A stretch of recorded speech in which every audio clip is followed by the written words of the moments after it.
Welcome to another video of quadrilaterals. तो आज हम करने जा रहे हैं क्वेश्चन नंबर 21 से कंटिन्यू। तो I will try to continue exercise 10C2 क्योंकि टाइम बहुत कम है और मुझे कंप्लीट भी करना है एक्सरसाइजेस को। तो आज का जो वीडियो होगा वो उसमें मैं एक्चुअली ट्राई करूँगा 10C को भी थोड़ा सा कंप्लीट करने का। तो क्वेश्चन नंबर 21 जो है, तो क्वेश्चन नंबर 21 में हमें प्रूफ करना है कि ए बी सी डी एक स्क्वायर है। ठीक है, अगर ए सी जो डायगोनल है, ठीक है, वो एंगल ए को भी बाइसेक्ट करता है और एंगल सी को भी बाइसेक्ट करता है। तो सबसे पहले ए बी सी डी एक रेक्टेंगल है, ये गिवन है। ठीक है, इसको हमें स्क्वायर प्रूफ करना है। ठीक है, और ये भी प्रूफ करना है कि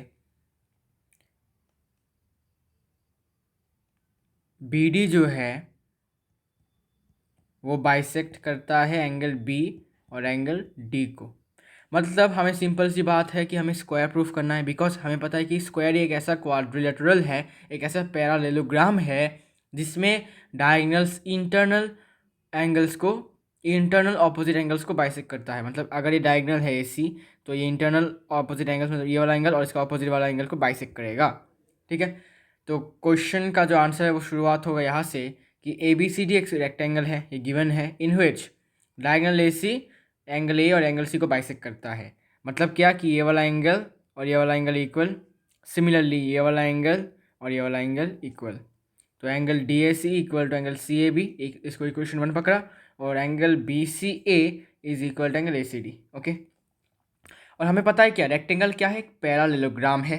ठीक है, इसका मतलब कि ए डी के साथ बी सी पैरेलल है और ए सी ट्रांसवर्सल है।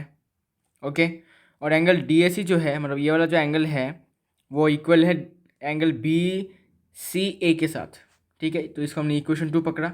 तो यहाँ पर देख सकते हो इस वाली इक्वेशन में एंगल डी ए सी का वैल्यू है एंगल सी ए बी, और यहाँ पर एंगल डी ए सी का वैल्यू है एंगल बी सी ए। मतलब क्या, angle C A B is equal to angle B C A. So from equation 1 and 2 angle C A B is equal to angle B C A. इसको equation 3 पकड़ा। Now in triangle A B C, इस triangle में क्या होगा कि ये वाला angle और ये वाला एंगल इक्वल है इस ट्राइंगल में, इन दिस ट्राइंगल। तो ये वाला साइड और ये वाला साइड भी इक्वल होगा। कैसे, आइसोसेलेस ट्राइंगल प्रॉपर्टी। ठीक है ना, कि बेस एंगल अगर इक्वल होता है तो ऑपोजिट, मतलब अगर कोई दो एंगल्स इक्वल होते हैं तो उसका ऑपोजिट एंगल भी क्या होता है, ऑपोजिट साइड्स भी क्या होते हैं, इक्वल होते हैं। तो A B is equal to B C, isosceles triangle property. लेकिन हमें क्या पता है कि एक रेक्टेंगल में ऑपोजिट साइड्स इक्वल होते हैं। ओके, ऑपोजिट साइड्स इक्वल मतलब क्या कि ए डी के साथ B C equal, similarly A B C के साथ, सॉरी डी सी के साथ A B equal, opposite sides are equal. ठीक है, तो ए बी के साथ सी डी इक्वल हो गया और बी सी के साथ ए डी इक्वल हो गया। रीज़न है opposite sides of a rectangle are equal. इसको इक्वेशन 5 पकड़ा और इसको इक्वेशन 4। अभी 4 और 5 से हमें क्या मिलेगा, और साइड्स आर इक्वल। कैसे, देखो ए बी के साथ सी डी इक्वल है और यहाँ पर ए बी के साथ बी सी इक्वल है। मतलब क्या, B C equal to C D. तो ए बी के साथ बी सी इक्वल है और बी सी के साथ अभी सी डी भी इक्वल है। ओके, समझे, ये वाला इक्वेशन में क्या है, A B is equal to B C, और इन दोनों इक्वेशन से क्या मिला कि B C is equal to C D. ठीक है, B C is equal to C D. अभी बी सी किसके साथ इक्वल है, ए बी के साथ भी और सी डी के साथ भी। मतलब क्या, और एक इक्वेशन मिल गया हमें, A B is equal to C D. Okay, फिर यहाँ पर मिला कि B C is equal to A D, तो B C is equal to A D. लेकिन यहाँ पर बी सी किसके साथ इक्वल है, सी डी के साथ। तो यहाँ से होगा B C, sorry C D is equal to A D, as क्योंकि बी सी के साथ सी डी इक्वल है और यहाँ पर बी सी के साथ ए डी इक्वल है। मतलब क्या, सी डी के साथ ए डी इक्वल। तो ये और एक मिल गया। और एक है कि बी सी के साथ ए बी भी इक्वल है। देखो A B is equal to B C, तो A B is equal to B C, और बी सी किसके साथ इक्वल है, सी डी के साथ। ए बी सी इक्वल है सी डी के साथ, तो सी डी लिखा, और सी डी किसके साथ इक्वल है, ए डी के साथ, तो ए डी लिखा। तो क्या हो गया, equal A B is equal to B C equal C D equal to A D. Okay, और एक क्वाड्रिलेटरल में अगर हर साइड इक्वल होता है तो उसे क्या बोला जाता है, स्क्वायर। ओके, और हमें ये प्रूफ हो गया कि ए बी सी डी एक स्क्वायर है। अब ये प्रूफ होने से हमें क्या फ़ायदा होगा, हमें पता है कि एक स्क्वायर में जो डायगोनल्स होते हैं वो ऑपोजिट इंटीरियर एंगल्स को बाइसेक्ट करते हैं। ठीक है, इसका मतलब क्या कि बी डी जो डायगोनल होगा वो भी क्या करेगा, एंगल बी और एंगल डी को बाइसेक्ट करेगा, इक्वल टू पार्ट्स में डिवाइड करेगा। ठीक है, तो प्रूव हो चुका है। Now question number 22, it is very easy. Question number 22 में बोला है कि एक फिगर गिवन है, आप देख सकते हो यहाँ पर। तो इस फिगर में हमें क्या प्रूफ करना है कि ईडी जो है, ED means this ED bisects BC. Bisects BC मतलब क्या, बीसी को बाइसेक्ट करता है। बाइसेक्ट मतलब क्या, टू इक्वल पार्ट्स में डिवाइड करता है। मतलब हमें प्रूफ करना है कि C O is equal to O B, ये प्रूफ करना है हमें। तो क्या करेंगे, सबसे पहले in triangle O D C and triangle O B E, इन दोनों ट्राइंगल में देखते हैं। अच्छा, और एक चीज़ गिवन है कि ए बी के साथ बी ई इक्वल है। ओके, तो given is this. Now in triangle O D C, in triangle O D C and in triangle O B E, इन दोनों ट्राइंगल्स में डी सी के साथ बी ई इक्वल है। अभी कैसे, ये वाला साइड और ये वाला साइड कैसे इक्वल हो, देखो ये वाला ए बी सी डी जो है वो एक पैरालेलोग्राम है, ये गिवन है क्वेश्चन में। ए बी सी डी एक पैरालेलोग्राम है, ये क्वेश्चन में गिवन है, आप देख सकते हो। और हमें क्या पता है कि पैरालेलोग्राम में ऑपोजिट साइड्स इक्वल होते हैं। ऑपोजिट साइड मतलब क्या, डी सी के साथ ए बी इक्वल है। ओके, और ए बी के साथ क्या इक्वल है, ए बी के साथ इक्वल है बी ई। समझे कि नहीं, देखो ए बी के साथ डी सी इक्वल है, रीज़न क्या है, opposite sides of parallelogram are equal. और गिवन में क्या है, गिवन में ये है कि ए बी के साथ बी ई इक्वल है।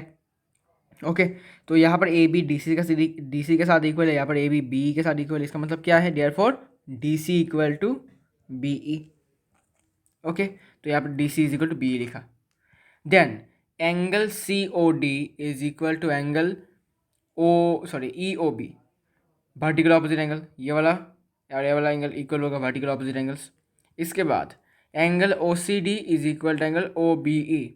ओ सी डी मतलब ये वाला एंगल, और ओ बी ई सॉरी, ओ सी डी तो ये वाला होगा, ये वाला एंगल और ये वाला एंगल इक्वल है। कैसे, आप बोलोगे कि ऑल्टरनेट इंटीरियर एंगल से रीजन। अभी देखो ये क्या है, सॉरी ये इंक चेंज करना पड़ेगा। हाँ, ये वाला क्या है, पैरेललोग्राम है। पैरेललोग्राम में ऑपोजिट साइड्स क्या होते हैं, पैरेलल। तो डीसी के साथ ए बी पैरेलल।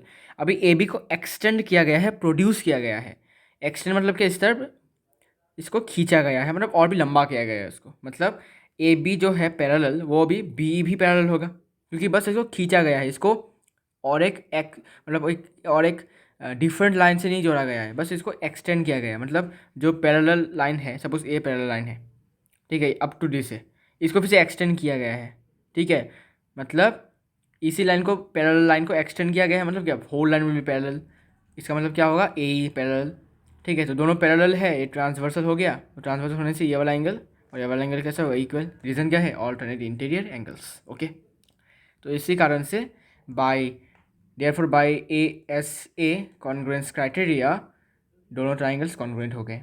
और हमें सी बी सी डी क्या दिखाना है, सी बी सी डी हमें बस ये दिखाना है, O C is equal to O B. इससे क्या होगा, ये इससे प्रूफ हो जाएगा कि ई डी ने बी सी को बाइसेक्ट किया है। ठीक है, क्योंकि बाइसेक्ट होने के बाद ही क्या होता है, इक्वल पार्ट्स में डिवाइड होता है। और हमने क्या दिखा दिया कि ओ बी के साथ ओ सी इक्वल है, मतलब क्या, दोनों इक्वल पार्ट्स है। और ये कब होता जब ई डी ने उसको बाइसेक्ट किया होता है। ओके, और ये यहाँ पर बाइसेक्ट किया है इसलिए डिवाइड हुआ ये, इसलिए E D bisects B C. Now question number 23, इसको मैं अभी करूँगा। ओके, क्वेश्चन नंबर 23 को करने के लिए सबसे पहले गिवन क्या है देख लेते हैं। गिवन में यह है कि in parallelogram A B C D, तो ए बी सी डी क्या है, एक पैरालेलोग्राम है, गिवन है। E is the midpoint, E is the midpoint of BC। तो BC का मिड पॉइंट है E, और DE इज जॉइंड, DE को जॉइंट किया गया है और प्रोड्यूस किया गया है, and produced to meet AB produced at F। मतलब कि पहला क्या है कि E जो है वो एक मिड पॉइंट है, किस साइड का, BC का। इस BC का मिड पॉइंट है E, मतलब क्या, EC is equal to EB। Okay, then DE is join, DE को जॉइन किया गया, D मतलब कौन सा वाला, इसको जॉइन किया गया है। ओके, इसको जॉइन किया गया है इतना तक। जॉइन करने के बाद क्या हुआ, and produced to meet AB। तो क्या हुआ कि इस D तक तो इतना था, इतना पॉइंट तक था, ठीक है। अभी इसी पॉइंट से इसको फिर से एक्सटेंड किया गया इस तरफ, ठीक है, ताकि ये इस पॉइंट तक आए। और साथ ही साथ क्या बोला है कि AB को भी एक्सटेंड किया गया है, AB को इस तरफ एक्सटेंड किया गया है इतना तक, ठीक है, ताकि जो DE है, ठीक है, हमने जो D को एक्सटेंड किया वो AB को मीट कर सके, प्रोड्यूस्ड AB को मीट कर सके पॉइंट F में। समझे। अभी क्वेश्चन में और भी गिवन है, मतलब प्रूफ करने के लिए क्या गिवन है, टू प्रूव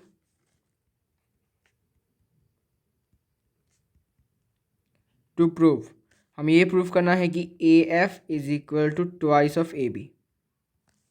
ठीक है, AF जो है वो ट्वाइस ऑफ AB है। ठीक है, तो क्या करेंगे, इन दोनों ट्राइंगल्स को कॉन्वर्ट प्रूफ करते हैं पहले, इन दोनों ट्राइंगल्स को। तो इन ट्राइंगल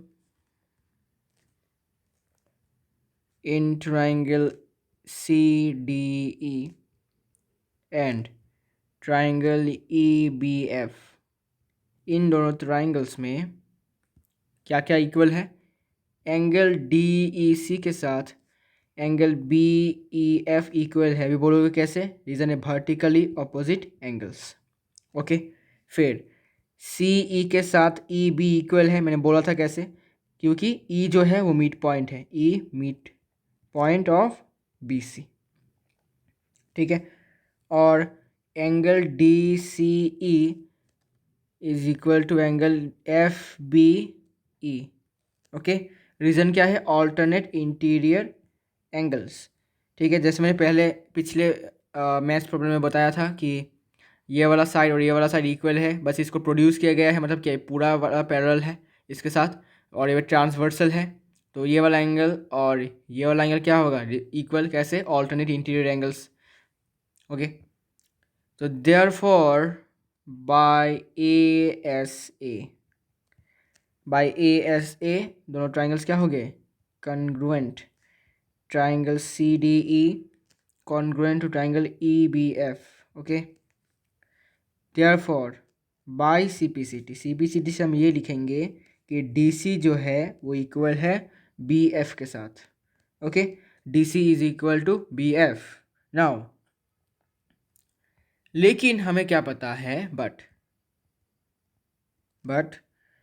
AB के साथ DC इक्वल है, बोलोगे कैसे, क्योंकि opposite sides of a parallelogram क्या होते हैं, इक्वल होते हैं, तो AB के साथ DC क्या होगा, इक्वल। ठीक है, तो फ्रॉम इसको पकड़ लो इक्वेशन 1, इसको पकड़ लो इक्वेशन 2, तो फ्रॉम इक्वेशन 1 एंड 2, तो दोनों इक्वेशन से आपको क्या देखने को मिला कि पहली इक्वेशन में आपको देखने को मिला कि DC का वैल्यू इक्वल है BC के साथ, और सेकेंड इक्वेशन का आपको देखने को मिला कि DC फिर से इक्वल है AB के साथ। तो इसका मतलब क्या है, BF is equal to AB। तो from equation 1 and 2 BF is equal to AB। Okay, now अब मुझे बताओ कि AF को हम क्या लिख सकते हैं, AF इस टोटल वाले को हम क्या लिख सकते हैं, तो आप बोलोगे भाई बहुत सिंपल है, हम इसको AB प्लस BF लिख सकते हैं। ओके, तो लिखो AF plus, there now AF को हम लिख सकते हैं AB प्लस BF। ठीक है, लेकिन हमें पता है क्या कि AB जो है और BF जो है इक्वल है, तो इट विल बी BF का जगह पर हमने AB यूज़ किया, since AF is equal to AB, sorry BF is equal to AB। Okay, क्योंकि BF का वैल्यू जो है AB के साथ इक्वल है, तो हमने BF की जगह पर क्या यूज़ किया, AB। और आप बोलोगे हमने AB को ही क्यों यूज़ किया, हम BF भी तो यूज़ कर सकते थे, लेकिन एक्चुअली क्वेश्चन में हमें प्रूफ करना है कि AF is equal to twice of AB। ठीक है, इसलिए हमने ए बी को चुना, बी एफ को हमने नहीं चुना। ओके, अगर बोलता कि ट्वाइस ऑफ बी एफ, तब हम क्या करते हैं, इस ए बी को बी एफ में चेंज कर देते हैं, इसी को भी बी एफ में चेंज कर देते हैं। ओके, तो A B plus A B मतलब क्या, twice of A B, so A F is equal to twice of A B, hence proved. Okay, इसके बाद क्वेश्चन नंबर 24।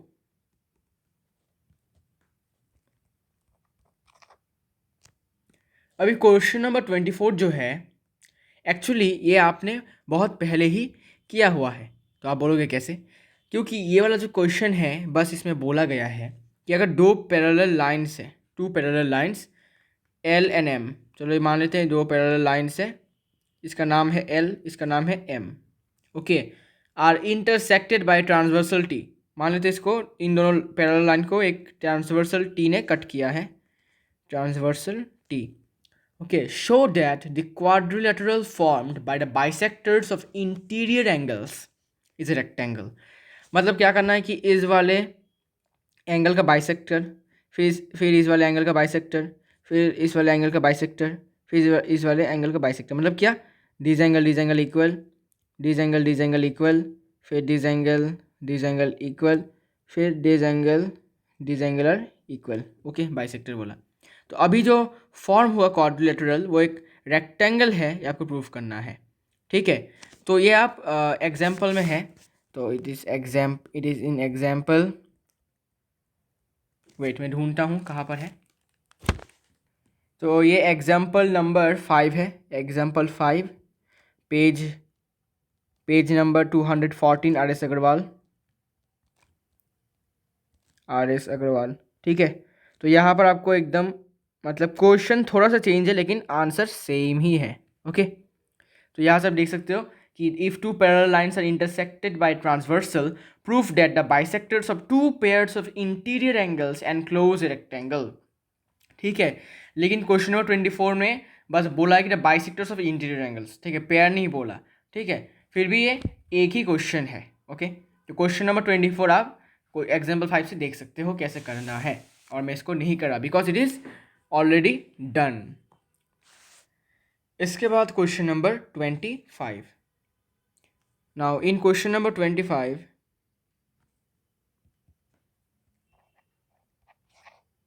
क्वेश्चन नंबर 25 में गिवन है कि K L M N are points on the side A B B C C D and D respectively of a square A B C D such that AK is equal to BL is equal to CM is equal to DN. Prove that KLMN is a square.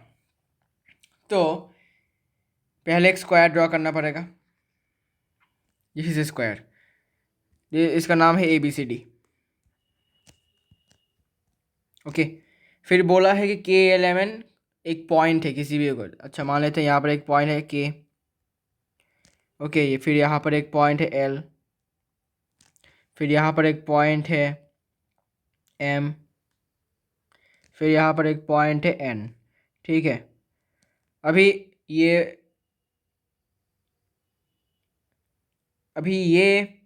बताया गया है कि AK के साथ AK के साथ BL equal है, BL मतलब ये वाला, वेट के, अच्छा सॉरी KNML होगा यहाँ पर, KLMN ऐसा होगा। ठीक है, तो AK के साथ BL इक्वल है, BL के साथ CM इक्वल है, CM के साथ ND या फिर DN इक्वल है। तो अभी हम ज्वाइन करेंगे इनको, इन पॉइंट्स को। तो जो क्वाड्रिलेटरल फॉर्म होगा वो एक स्क्वायर है, ये प्रूफ करना है।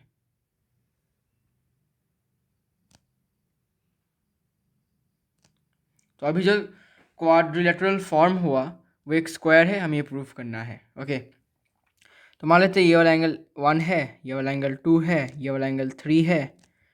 ओके, तो अभी गिवन में क्या क्या लिख लेते हैं, एज, क्योंकि ABCD एक स्क्वायर है, ABCD as ABCD is a square, हमें क्या पता है ABCD के हर एक साइड इक्वल होते हैं, so AB is equal to BC is equal to CD is equal to D।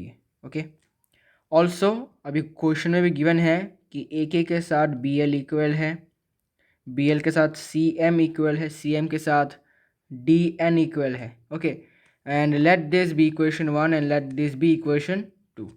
Okay, अभी हम 1 से 2 को माइनस करेंगे, मतलब 1 माइनस 2। इक्वेशन 1 माइनस 2 क्या होगा? A B minus A K is equal to B C minus B L is equal to C D minus C M is equal to D A minus D N, ऐसा होगा। Okay, अब मेरे को बताओ कि अगर हम ए बी मतलब क्या इस टोटल ए बी से अगर हम ए के वाला पार्ट को माइनस कर देते हैं, मीन्स ए वाला पार्ट को माइनस कर देते हैं, तो हमें क्या मिलेगा? तो आप बोलोगे हमें बी के मिलेगा। ठीक है, तो हम लिखो बी के यहाँ पर। ओके, सिमिलरली अगर बी सी से बी एल को माइनस कर देते हैं, ठीक है, तो क्या मिलेगा? तो आप बोलोगे सी एल या फिर L C. Similarly D C से अगर हम एम सी माइनस कर देते हैं तो हमें मिलेगा डी एम। ओके, फिर डी ए से अगर हम डी एन को माइनस करते हैं हमें मिलता है A N. Okay, let this be equation 3। now we have now we have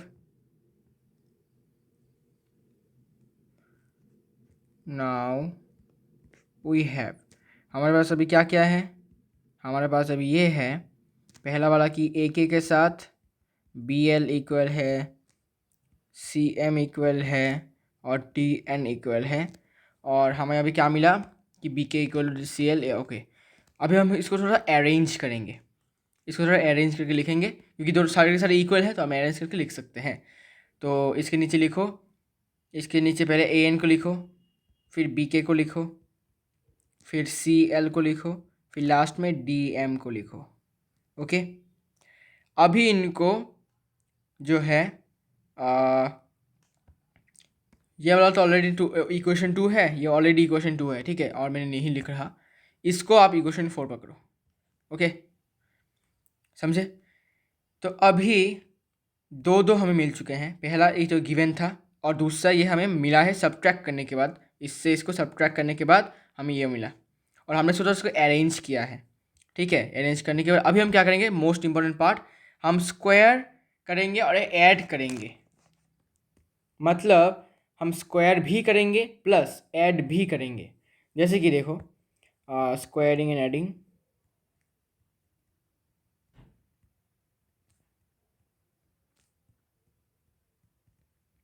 squaring and adding equation 2 and equation 4। Okay, तो इस वाले इक्वेशन को और इस वाले इक्वेशन को हम क्या करेंगे? स्क्वायर भी करेंगे प्लस ऐड भी करेंगे। तो पहले तो हम स्क्वायर करेंगे इक्वेशन 2 को, इक्वेशन 2 को स्क्वायर करो, मतलब इसको स्क्वायर करो, इसको स्क्वायर करो, इसको स्क्वायर करो, इसको भी स्क्वायर करो, सिमिलरली इसको सारे के सारे को स्क्वायर करो, फिर इसके साथ इसको प्लस करो, इसके साथ इससे प्लस करो, जैसे हमने यहाँ पर किया था, माइनस किया था यहाँ पर, सब बस हमें प्लस होगा, इसके साथ इसको प्लस करेंगे, इसके साथ इससे प्लस करेंगे। देखो तो कैसे करोगे? ए के का स्क्वायर क्या होगा? ए के स्क्वायर, फिर प्लस करेंगे ए एन का स्क्वायर कितना होगा? N square is equal to फिर B L square plus B K square is equal to फिर सी एम का square plus C L square is equal to D N का square plus D M square. समझे? ऐसा करेंगे। अभी करने के बाद ये हम पकड़ेंगे इक्वेशन 5। ठीक है, मान लेते हैं ये इक्वेशन 5 है। ओके, नाउ अच्छा और एक बात, बट लेकिन हमें पता है कि स्क्वायर के हर एक एंगल्स कितने होते हैं? Interior angles 90 degrees. ओके, हर एक एंगल्स 90 डिग्रीज होते हैं, तो लिखो but angle A is equal to angle B is equal to angle C is equal to angle D is equal to what? 90 degrees angles of square. Okay, ठीक है, bye Pythagoras theorem. अभी थोड़ा सा interesting हो जाता है ये वाला पार्ट। बाय पाइथागोरस थ्योरम, अभी आप बोलोगे पाइथागोरस थ्योरम यूज करके हम क्या करेंगे? देखो, by Pythagoras theorem, using Pythagoras theorem, रुको, using Pythagoras theorem on equation 6। Okay, sorry equation 5 not equation 6, equation 5।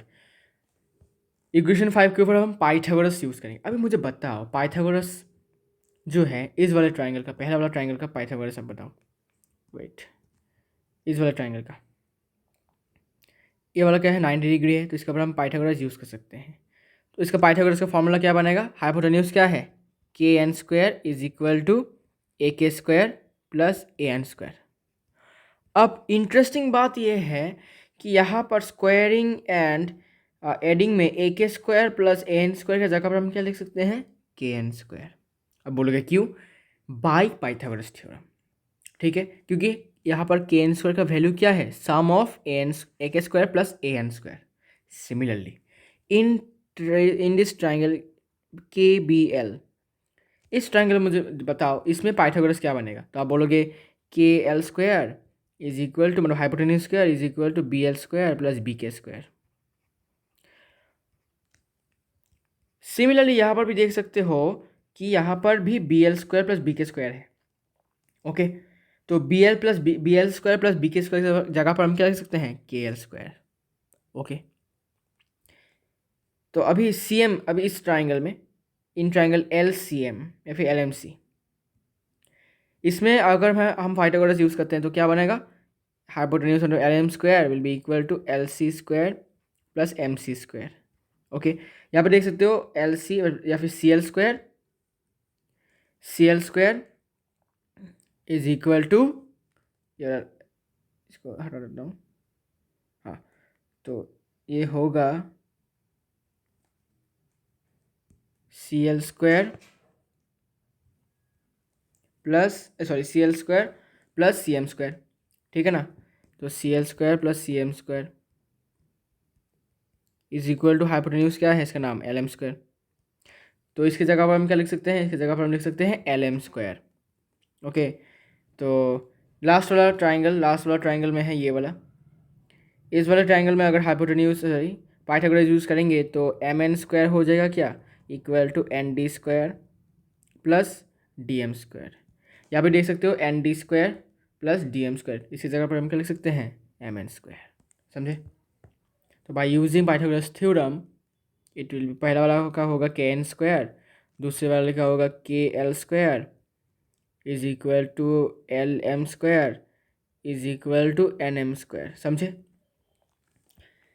तो पाइथागोरस यूज़ किया। ओके, सो अभी हम सारे के सारे इनमें से स्क्वायर हटा देंगे, तो स्क्वायर हटा देंगे तो क्या मिलेगा, K N is equal to K L is equal to L M is equal to N M. Okay, सारे के सारे इक्वल। और ये कब होता है कि, और ये मीन करता है कि के एल एम एन एक रोम्बस है। ठीक है, के एल एम एन एक रोम्बस है, क्योंकि हमें ये नहीं पता कि एक स्क्वायर है कि नहीं। स्क्वायर तभी होगा जब हर एक एंगल 90 डिग्रीज होगा। ओके, अगर 90 डिग्रीज नहीं है हमारे पास, मतलब ऐसा नहीं है कि हमारे पास 90 डिग्री नहीं है। ठीक है, सपोज मान लेते हैं यहाँ पर एक क्वाड्रिलेटरल है। ठीक है, ये दिखने में स्क्वायर लग रहा है, लेकिन हमें नहीं पता कि इनके इंटीरियर एंगल्स सारे के सारे 90 डिग्रीज है या नहीं, तब हम ये नहीं बता सकते कि ये स्क्वायर है या नहीं। ठीक है, इवन दो इसके सारे के सारे साइड्स इक्वल हैं, लेकिन अगर हमें नहीं पता कि इसके इन सारे के सारे इंटीरियर एंगल्स का 90 डिग्री है या नहीं, तो हम नहीं बता सकते ये स्क्वायर है नहीं। तब क्या होगा, तब वो स्क्वायर ना होकर रोम्बस हो जाएगा। Okay, so K L M N is now a rhombus. लेकिन एंगल 1 जो है वो इक्वल है एंगल 3 के साथ। ठीक है, तो ये कैसे, तो हम क्या करेंगे, अभी कॉन्ग्रुएंट प्रूफ करेंगे ट्राइंगल्स को। देखो कॉन्ग्रुएंट प्रूफ करेंगे इन triangle A K N and triangle D N B. ठीक है, तो मैं थोड़ा सा शॉर्टकट में बता दिया। इन triangle A K N and triangle N D M, इसमें इसमें क्या क्या इक्वल है। सबसे पहले ए के साथ एन डी इक्वल है, ए के साथ एन डी इक्वल है, ये तो गिवन ही था। A K equal to N D given था ये, तो इसमें लिखो गिवन। साथ ही साथ अभी और एक है कि ए एन के साथ डी एम इक्वल है। ए एन कौन सा, यहाँ पर हमने प्रूफ करके रखा है, A N is equal to D M, proved अब, इट इज प्रूव्ड अब, समझे। नाउ लास्ट वाला है कि के एन के साथ एन एम इक्वल है, तो कैसे हुआ, के एन के साथ K N is equal to N M, तो ये होगा साइड्स ऑफ स्क्वायर, ये होगा sides of, sorry sides of rhombus, क्या बोल रहा हूँ मैं, साइड्स ऑफ रोम्बस, क्योंकि हमें पता है कि रोम्बस के भी सारे के सारे साइड्स क्या होते हैं, इक्वल। तो अभी के एल एम एन क्या है, एक रोम्बस है। ओके, तो therefore by triple S triangle A K N congruent to triangle D N M. Okay, therefore by simplicity, अभी हम सिम्प्लिसिटी का यूज़ करके ये लिखेंगे कि angle 1 is equal to angle 3। Okay, angle 1 is equal to angle 3। और एक चीज़ ये है कि इन ट्राइंगल, अभी देखो इस ट्राइंगल में एंगल 1 प्लस एंगल 2 का वैल्यू कितना होगा, तो आप बोलोगे एंगल 1 प्लस एंगल 2 का वैल्यू होगा 180 माइनस 90। कैसे, because angle 1 plus angle 2 plus 90 degree कितना होगा 180, angle sum property of A triangle. तो यहाँ से अगर 90 डिग्री को हम राइट साइड में लेते हैं तो कितना मिलेगा, angle 1 plus angle 2 90 degrees. But इसमें लिखो, अच्छा बट नहीं होगा, and angle 1 plus angle 2 is equal to 90 degree. Okay, समझे क्या नहीं इस जगह को। ओके, ये हो गया एंगल सम प्रॉपर्टी। अच्छा एक्चुअली लिख ही देता हूँ, and in triangle A K N, इस ट्राइंगल में एंगल 1 प्लस एंगल 2 प्लस 90 होगा कितना 180। तो from here angle 1 plus angle 2 का वैल्यू हो जाएगा 90, एंगल सम प्रॉपर्टी। तो अभी एंगल 3 प्लस एंगल 2 कितना होगा, ये भी 90। कैसे, बिकॉज हमने प्रूफ करके रखा है angle 1 is equal to angle 3। तो इसमें लिखो since angle 1 is equal to angle 3, तो एंगल 1 की जगह पर हम एंगल 3 बिठा सकते हैं। ओके, तो अभी देखो एंगल 3 प्लस एंगल 2 अगर 90 होता है, ओके, अगर एंगल 3 प्लस एंगल 2 90 होता है तो बेशक ये वाला जो एंगल है वो 90 होगा। तो आप बोलोगे कैसे, क्योंकि इंटरेस्टिंग फैक्ट, ये एक स्ट्रेट लाइन है, ठीक है, इस स्ट्रेट लाइन के ऊपर जितना भी एंगल बनेगा उन सब का सम क्या होगा 180, कॉमन बात है। इसमें अगर ये वाला एंगल प्लस ये वाला एंगल कितना खा रहा है 90, ठीक है, तो बाकी बाकी एंगल का वैल्यू कितना होगा, बाकी एंगल का वैल्यू होगा 180 माइनस 90, मतलब क्या 90। तो ये वाला एंगल कितना होगा 90। तो now angle 2 plus angle 3 plus angle K L M कितना हुआ, sorry K N M, angle K M N ना, हाँ K N M, angle K N M is equal to 180। Reason है लीनियर पेयर। इसमें से एंगल 2 प्लस एंगल 3 का value कितना 90, okay, plus angle K N M कितना होगा 180। इसका मतलब एंगल के एन एम कितना हो गया 90, ठीक है। तो देयर फॉर के एन एम एन एक स्क्वायर है, क्योंकि एक साइड अगर एक एंगल मिल जाता है तो सारे के सारे एंगल्स भी 90 होंगे। ओके,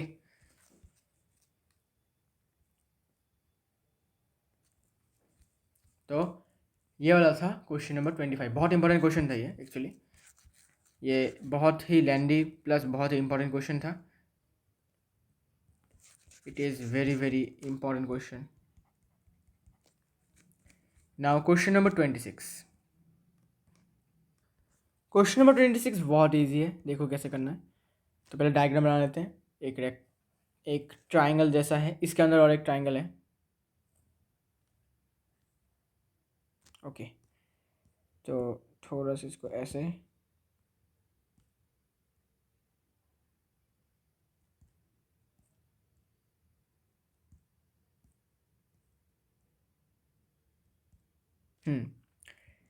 तो इसका नाम दिया गया है, इस वाले ट्राइंगल का नाम है ए बी सी और इस वाले ट्राइंगल का नाम है P Q are. Okay, now what is given is a triangle ABC is given if lines are drawn through A, B, C parallel respectively to the sides BC, CA and AB forming triangle PQR as shown in the adjoining figure, show that BC is equal to half of QR। तो ये given है कि पहले given कर लेता हूँ कि given क्या किया है, लिख लेता हूँ। गिवन में ये है कि BC के साथ समझाना चाहता है कि BC के साथ QA इक्वल है, फिर CA के साथ AB इक्वल है। ओके, तो देखो क्या बोला है कि अगर हम ABC से लाइन पास करते हैं तो वो मतलब ये वाला जो है AB वो पैरेलल होगा PR के साथ। अगर हम BC वाले लाइन को ज्वाइन करते हैं तो वो पैरेलल होगा QR के साथ। और सिमिलरली अगर AC को ज्वाइन करते हैं तो AC पैरेलल होगा QP के साथ। ओके, तो अभी के लिए हम BC पैरेलल टू QA मान लेते हैं और CA parallel to AB। Okay, क्योंकि अगर पूरा लाइन ही पैरेलल है तो पूरा लाइन का छोटा सा पार्ट भी क्या होगा, पैरेलल। ओके, तो दैट इज एक्चुअली इसको पूरा लिख लेता हूँ QR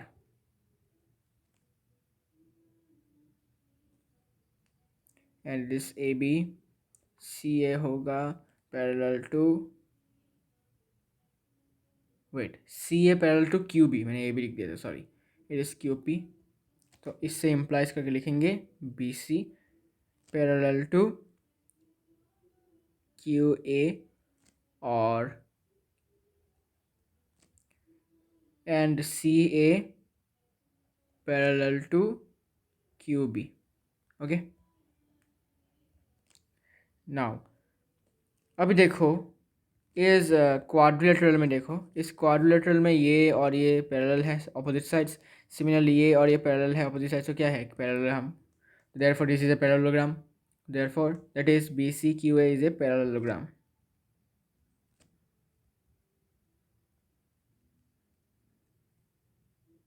ओके, तो पैरेललोग्राम है, इसका मतलब क्या है कि ऑपोजिट साइड्स इक्वल है। तो देयरफॉर BC के साथ QA इक्वल है। रीज़न क्या है, opposite sides of parallelogram are equal.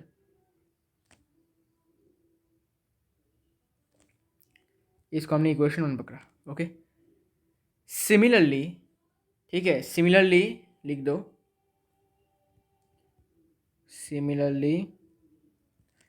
Similarly BC के साथ AR भी पैरेलल है इससे, ठीक है, इससे ही हमने इसको यूज़ किया है, इम्प्लाइज देख लिख सकते हो।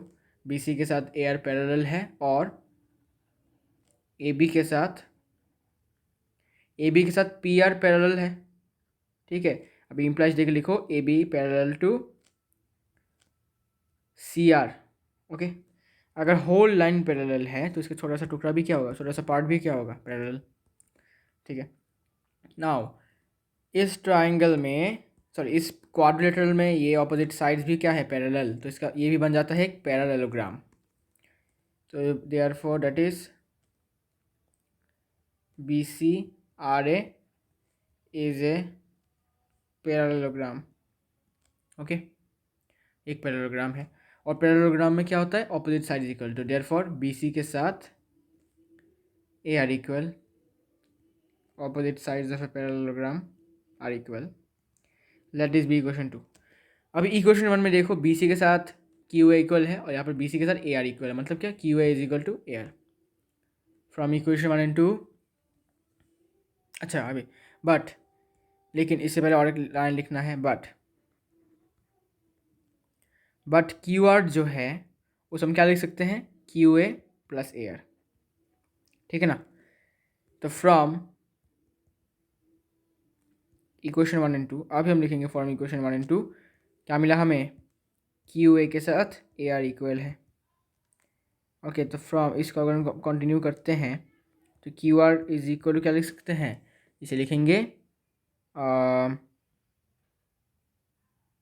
वेट, इसकी ज़रूरत नहीं है, अभी इसकी ज़रूरत नहीं है, एक्चुअली इसकी ज़रूरत है नहीं, हम इसे डायरेक्टली ऐसे लिख सकते हैं from Q R is equal to, अभी देखो क्यू ए किसके साथ इक्वल है, क्यू ए इक्वल है बी सी के साथ, तो Q A equal to B C plus A R भी किसके साथ इक्वल है, बी सी के साथ, तो इसकी जगह पर लिख दो बी सी, देखो सिंस सॉरी, और लिखने की ज़रूरत नहीं क्योंकि हमने ऊपर लिख के रखा है फ्रॉम 1 and 2।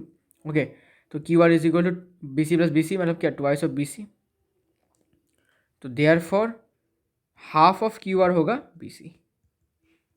ठीक है, 2 जो है वह लेफ्ट साइड में चला जाएगा, तो ये होगा। ओके, तो बी सी का वैल्यू होता है हाफ इंटू क्यू आर, तो प्रूफ हो चुका है। तो क्वेश्चन नंबर 26 तो हो चुका है ना। Question number 27, question number 27 same diagram है, थोड़ा सा इसे कॉपी कर लेते हैं।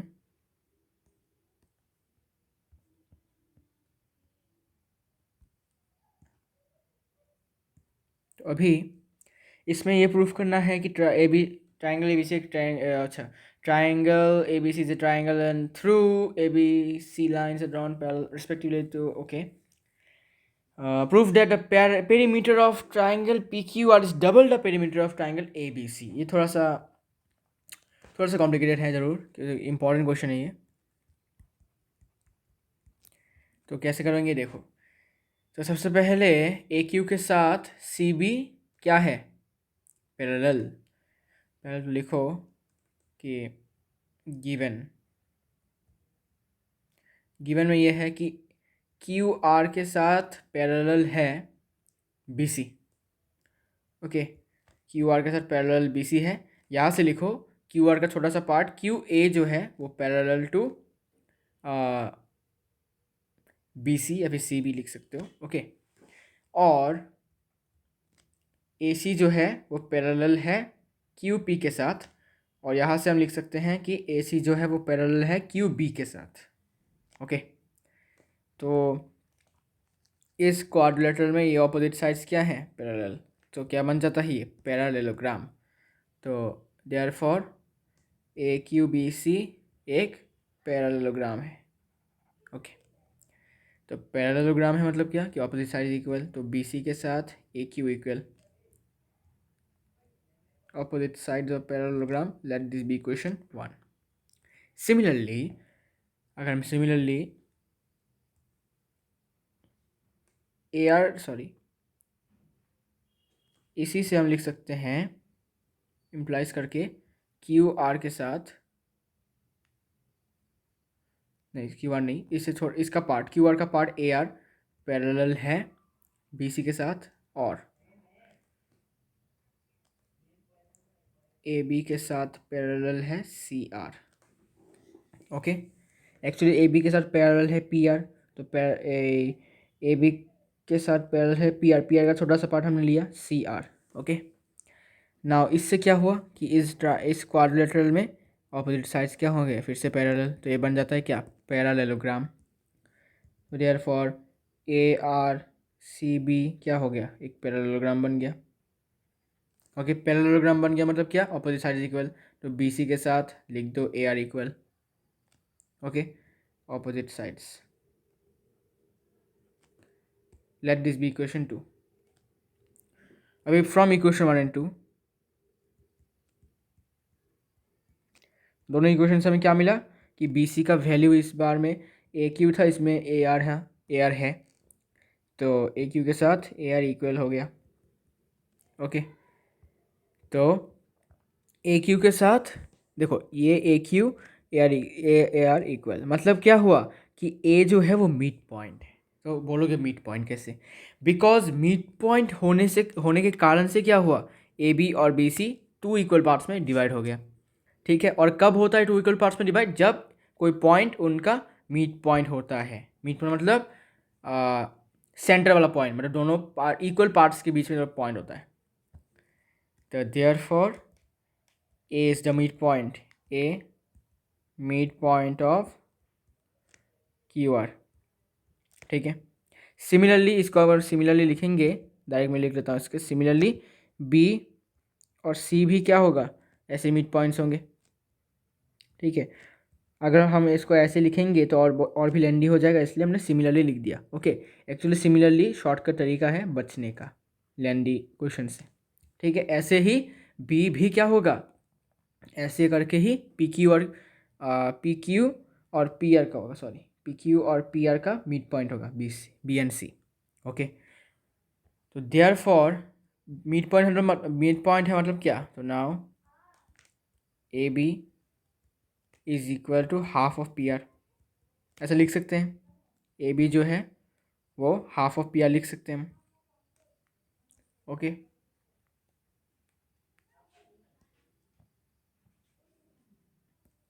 तो अब बोलोगे कैसे, because using midpoint theorem. ठीक है, A B is equal to half of P R, तो ए बी, अच्छा इसमें वो twice of A B is equal to P R. ठीक है, एंड बी सी को लिख सकते हैं half of Q R using midpoint theorem. तो यहाँ से twice of B R, sorry B C is equal to Q R, और इसको लिख सकते हैं यहाँ से सी ए जो है वो है हाफ ऑफ पी क्यू, और इसको लिख सकते हैं twice of C A is equal to P Q. Okay, using midpoint theorem. तो मिड पॉइंट थ्योरम के अनुसार, मिड पॉइंट थ्योरम मैंने आपको सर्कल्स वाले जो वहाँ पर है उस वाली वीडियो में तो आपको एक्सप्लेन किया था। ठीक है, तो वहाँ से आपको देखना पड़ेगा। तो actually in A mid point theorem, अगर एक ट्राइंगल है और ट्राइंगल के किसी भी दो साइड का मिड, अगर आपको मिड पॉइंट है, ठीक है, सपोज मान लेते हैं अभी इस ट्राइंगल में पी क्यू आर ट्राइंगल में क्यू आर साइड का मिड पॉइंट है ए और क्यू पी साइड का मिड पॉइंट है बी, और दोनों मिड पॉइंट को अगर हम ज्वाइन करते हैं जो जो जो तो अभी जो लाइन बना ए बी, वो थर्ड साइड मतलब क्या, जिस साइड में मिड पॉइंट नहीं है, मतलब अभी इस साइड में मिड पॉइंट नहीं है पी आर में, तो वो उसके साथ पैरेलल होगा। तो A B parallel to P R होगा, और सॉरी पी आर, और A B also equal to half of P R. ठीक है, तो हमने हाफ ऑफ पी आर वाला यूज़ किया यहाँ पर। ओके, सारे के सारे इसमें half of P R use किया। Now P R plus Q R plus Q R plus P Q को करेंगे is equal to twice of A B plus twice of B C plus twice of C A. ऐसा क्यों, because P R का value कितना है, to A B, तो ये to A B लिखा। तो क्यू आर का वैल्यू है two B C, two B C लिखा, और पी क्यू का वैल्यू कितना है टू सी ए, तो टू ए सी ए लिखा। और P R plus Q R plus P Q क्या बोलते हैं इसको हम, पेरीमीटर ऑफ ट्राइंगल, क्योंकि किसी भी ट्राइंगल का पेरीमीटर क्या होता है, sum of all the sides. तो this perimeter of triangle P Q R is equal to, two common ले लेंगे, two into A B plus B C plus C A. अभी A B plus B C plus C A किसको mean कर रहा है, perimeter of triangle A B C. It is perimeter of triangle A B C, perimeter of triangle A B C. Okay, अभी सामने twice है, तो twice of the perimeter of triangle ABC, so therefore hence proved,